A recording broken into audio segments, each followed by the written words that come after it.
How I Met My Monster, written by Amanda Noll, illustrated by Howard McWilliam.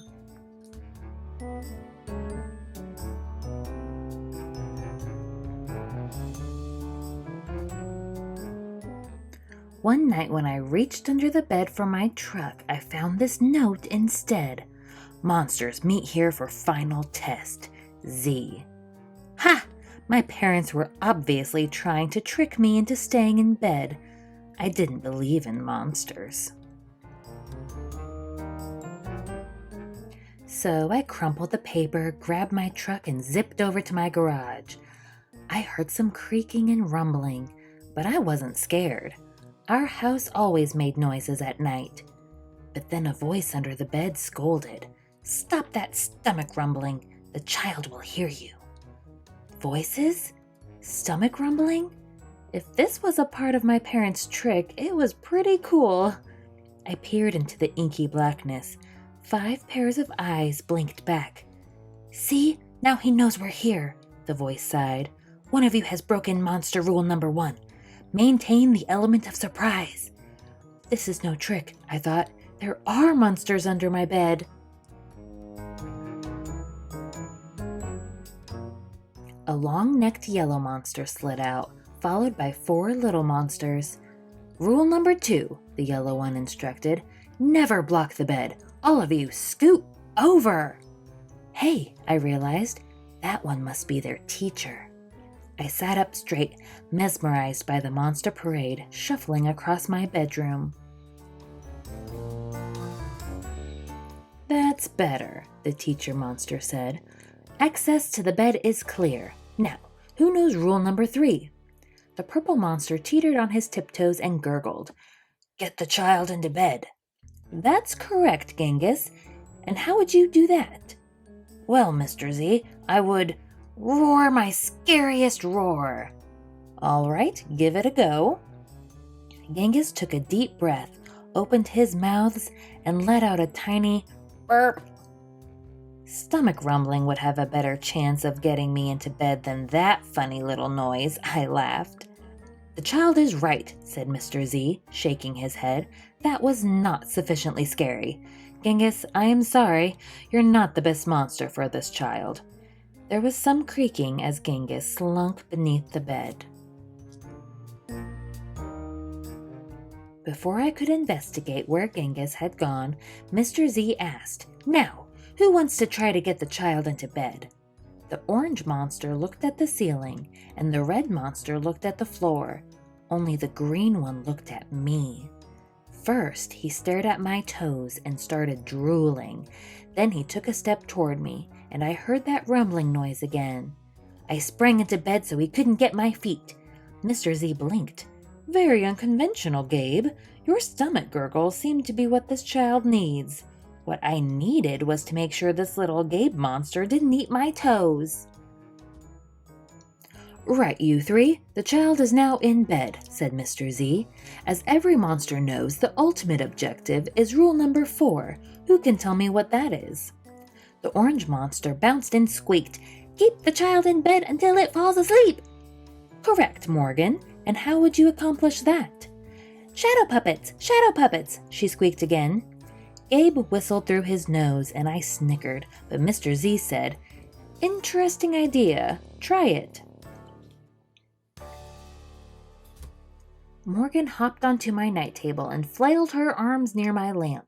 Silly shadows blobbed onto the wall, and a cloud of fluffy fur tickled my nose. "Achoo!" "Morgan, stop at once," Mr. Z ordered. "You're supposed to scare him, not make him sneeze." "I'm sorry, but you're not a match either." Morgan's arms flopped to her sides and she scuttled under my bed. There was some more creaking, and Morgan was gone.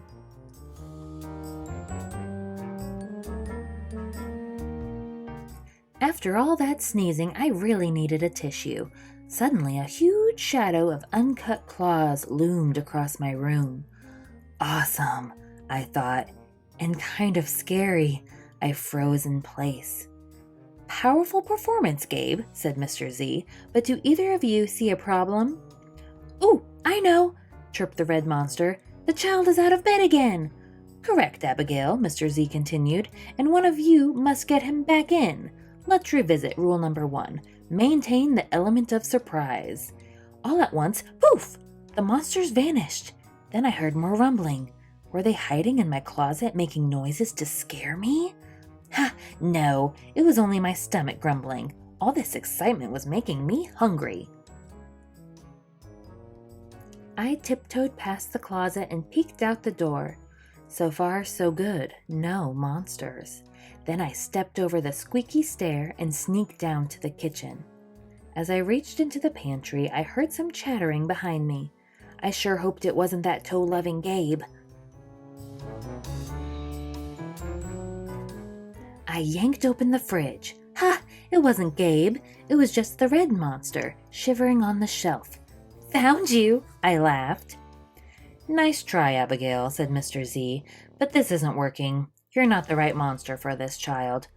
But Mr. Z, she whined, it's not my fault. He's not scared of me.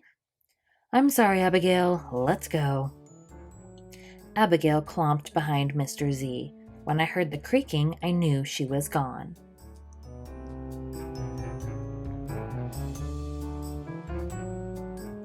I grabbed some crackers and headed upstairs, wondering if Gabe was gone too.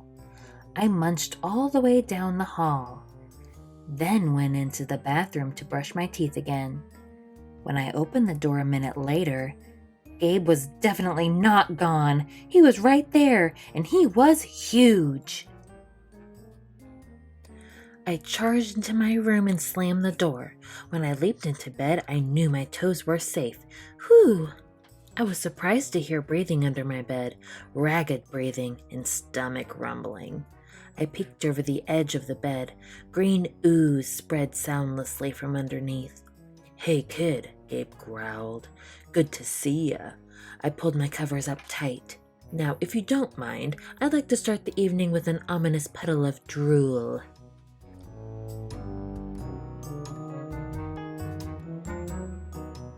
Then the bed quivered as Gabe unfurled his spiked tail. Well, this looks quite promising, Mr. Z noted. When I heard some more creaking, I knew Mr. Z was gone. I was alone with Gabe. Gabe loomed over my bed and began sharpening his uncut claws on my bedpost. How'd you get so big? I gasped.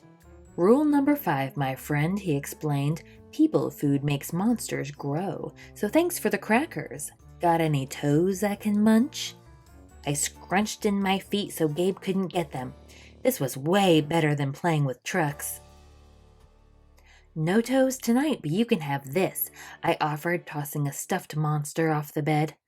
Gabe dove for it. His soft, comforting snorts filled the room as he snuffled the toy. I shivered.